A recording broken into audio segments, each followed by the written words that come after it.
Frères et sœurs, bonjour, j'ai beaucoup de joie à vous retrouver ce matin pour notre rendez-vous habituel Un mot pour aujourd'hui. Je vous propose quelques réflexions que nous trouvons dans un récit de l'Ancien Testament au temps du prophète Samuel, dans un épisode assez tendu et délicat de l'histoire d'Israël. C'est la fin du roi Saül et c'est bientôt l'entrée en scène du nouveau roi, le roi David. C'est une période transitoire et je voudrais relever simplement quelques versets que nous rapporte la parole de Dieu. Dans le premier livre de Samuel, au chapitre 15, au verset 34, et puis nous continuerons au chapitre 16, les 3 premiers versets. Samuel partit pour Rama, et Saül monta dans sa maison à Gibéa de Saül. Samuel n'alla plus voir Saül jusqu'au jour de sa mort, car Samuel pleurait sur Saül parce que l'Éternel se repentait d'avoir établi Saül roi d'Israël.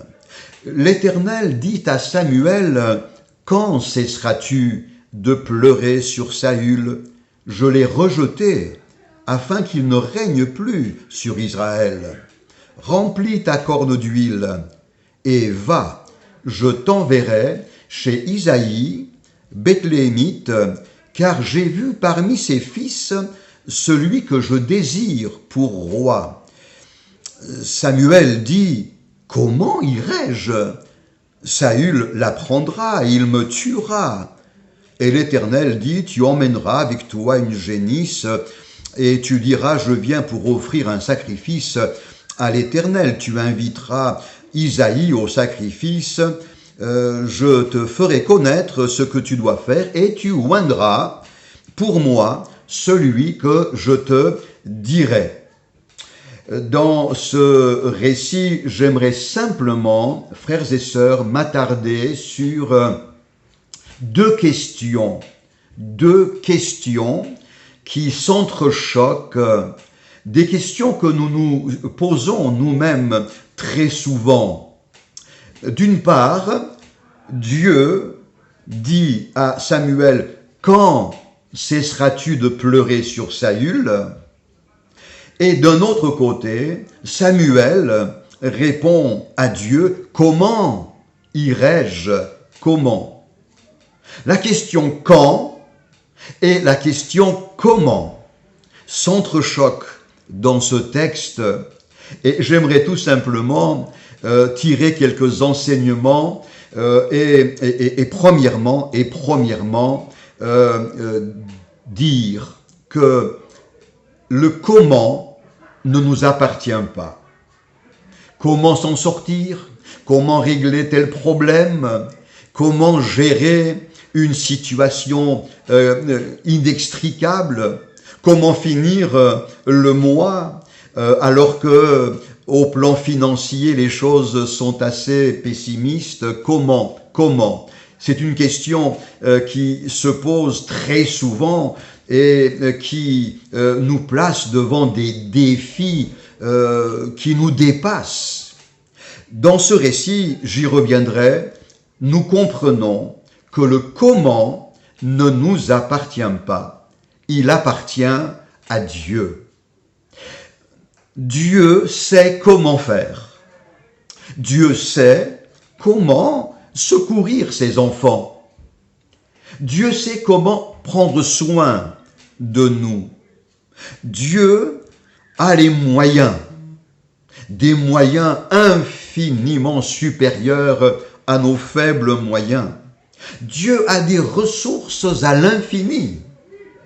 Dieu a son temps. Il a son heure, il a son plan. Ses ressources sont à la hauteur de sa toute-puissance. Ce n'est pas à toi, ce n'est pas à moi de gérer le comment. C'est à notre Dieu nous sommes simplement appelés à placer en lui une totale confiance. Voudrais-tu, ce matin, cher ami, cher frère, chère sœur, voudrais-tu dire à ton Dieu, face à ma situation, je ne sais comment faire, mais je place en toi ma confiance, car je crois que tu as les ressources, Seigneur. Tu as le pouvoir même de faire infiniment au-delà de ce que j'oserais espérer. Ne t'arrête pas en chemin et ne laisse pas les comment te bloquer dans ta course chrétienne. Marche, cours, persévère. Le comment appartient à Dieu.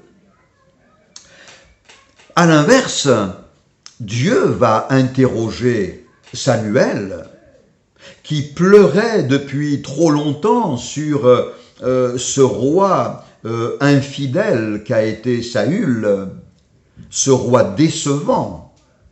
Et Dieu va dire à Samuel, quand cesseras-tu de pleurer sur Saül? En pleurant sur Saül, Samuel nourrissait en lui un terrible sentiment d'échec. Saül, c'est l'échec. Le plan Saül a échoué. Et Samuel se nourrissait de ce sentiment de l'échec.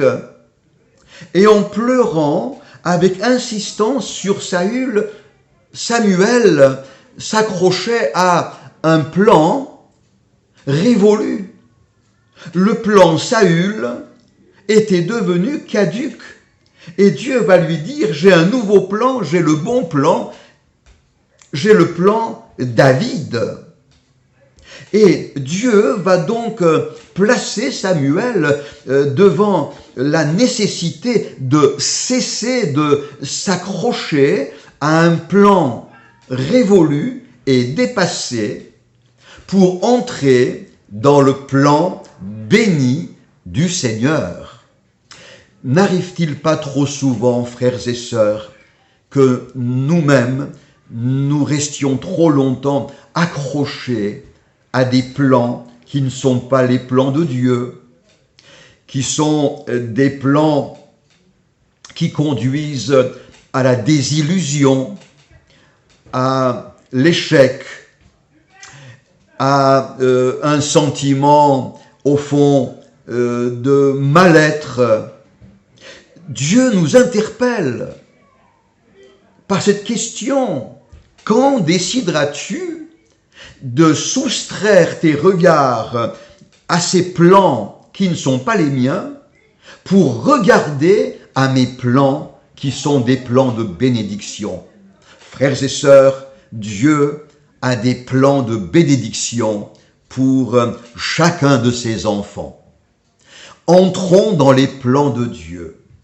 Quand cesserons-nous de nous nourrir de sentiments, de pensées, de nostalgie, de choses qui sont amères par elles-mêmes? Écartons ces choses par la foi et réalisons que Dieu nous propose d'entrer dans ses plans merveilleux. Dieu dit à Samuel, cesse de pleurer et maintenant prends ta corne.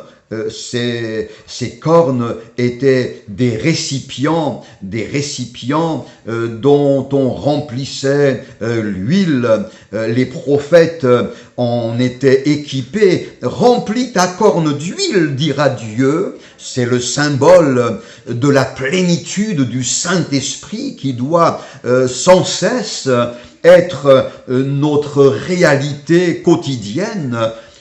La Bible nous dit « Remplissez-vous du Saint-Esprit, soyez remplis du Saint-Esprit. » Remplis ta corne d'huile, va dire Dieu à son serviteur, à son prophète. Et Dieu va dire maintenant, avec cette corne pleine d'huile, va Mets-toi en mouvement et je te donnerai les consignes nécessaires en leur temps afin que tu accomplisses avec succès ton service. Mon frère, ma sœur, quand cesserons-nous de nous nourrir de pensées négatives? Quand cesserons-nous de craindre?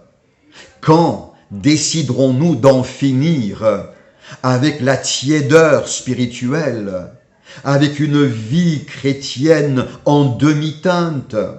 Quand cesserons-nous de végéter spirituellement? Quand déciderons-nous de nous réveiller, de nous ressaisir, de venir résolument aux pieds du Seigneur Jésus, afin qu'il nous remplisse de sa vie et déverse en nous ses richesses? Quand?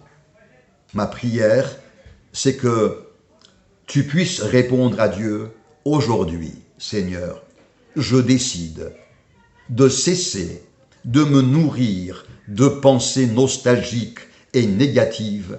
Aujourd'hui, je décide de vivre un sursaut salutaire, de venir à tes pieds, de laisser le Saint-Esprit inonder mon être. Aujourd'hui, avec une onction spirituelle renouvelée, je décide de me remettre en mouvement pour te servir, pour témoigner de ton amour. Frères et sœurs, le comment appartient à Dieu. Ce qui nous revient, c'est de décider du moment, du ressaisissement spirituel. Que le Seigneur nous encourage ce matin à sortir de nos états de médiocrité, de faiblesse, de fragilité, de doute et de crainte, et d'entrer dans les plans merveilleux du Père Céleste pour chacun de ses enfants. Qu'il en soit ainsi pour nous tous. Que le Seigneur te bénisse puissamment. À bientôt.